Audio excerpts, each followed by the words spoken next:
Well, I think the most important thing is to clear up the deep ambiguity about whether artists like Shepard can create without an army of lawyers following them around to clear permissions.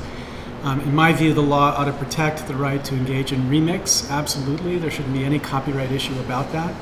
And by clearing it up, especially for amateurs, we would make it much simpler for this new genre of creativity to take off. Second, I think that we've got to deal with the problem of peer-to-peer file sharing, not by waging an ever more vigorous war against our children, but instead by establishing licensing that basically legalizes file sharing but compensates artists for the cost of that. Those would be two changes that would help everybody in this battle and would go a long way to making copyright law make sense. Yeah, I think that making art about world leaders is an extremely important part of an artist's role to make social commentary and make images that actually transform the reference for their own agenda. And the idea that all the artists who maybe made work opposing Bush or supporting Obama would have to clear through a licensing process the images that they used as references, despite the fact that their final product would be transformative both aesthetically and in meaning, really to me would restrict freedom of expression and free speech in a way that I think is very harmful to creative dialogue. So for that reason, I think that the way that copyright law works needs to be addressed.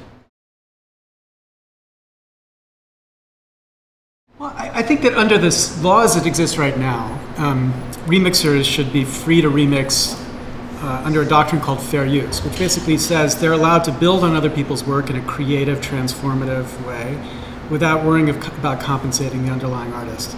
But I think that many remixers, I know that Greg Gillis, Girl Talk is one, actually would favor a system where there was some simple, relatively inexpensive way to compensate the artists whose work they're remixing. The problem right now isn't so much the compensation. The problem is just the extraordinary complexity of even trying to clear the rights up front. If there were some right to use the work at some low cost, I think many people would opt into it. And the model for this is actually the copyright law's treatment of the cover rights. So you can make a cover album of the Beatles' music after they've released their music. You have a right to do that. You pay a fee that's now negotiated, but originally it was set in the statute of 2 cents a record that you sold.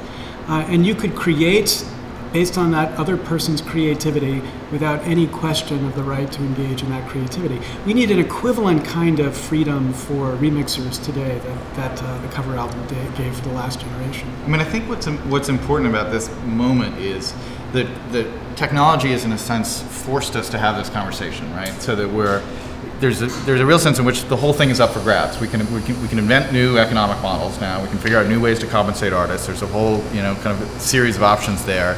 And we're going to have to reinvent how the law deals with it. But we're going to have a big conversation where everything is put on the table and we say, look, these are the things that still make sense. These are the things that no longer make sense. Or these are the things that never made sense. And I think that's the opportunity we have here because of the disruption of the technology that's just kind of forcing us to really, really reinvestigate all these things.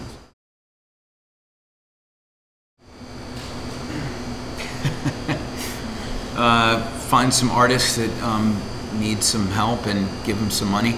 I mean, as an artist, I always felt that creating work that the public responded to following the normal model of supply and demand was actually the way that I should work because I'm a populist as an artist. And if my work didn't affect people in the same way that any product and compulsion to conspicuously consume functioned, then it wasn't competing with the advertising and the conspicuous consumption it was designed to critique and work parallel to. So it's really I'm not the right person to ask.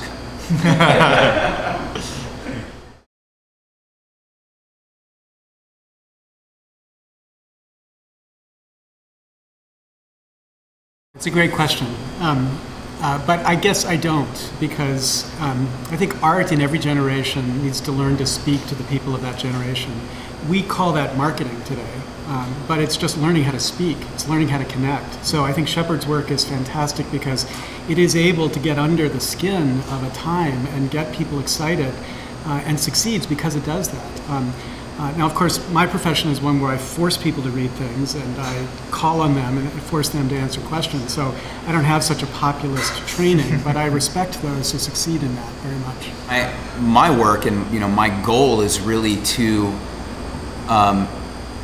be realistic about the metabolism of pop culture and the lack of time that most people spend going to art galleries, going to museums, reading, doing things that usually in the past had sort of a value in how people cultured themselves, and that to appeal to people using a lot of the same mechanisms that pop culture is filtered through, and appealing to them on a very visceral, intuitive level, but having another layer of intellectual commentary within the work is a realistic way to actually engage people. And a lot of artists will argue with you about what makes art valid, and should it be for a very select group of people who actually have taken the time to learn what art is about. And that's fine. That's their subjective opinion. But my opinion is that it should be for everyone, and that's why I'm working the way I'm working, which you could say is similar to the way a marketer works.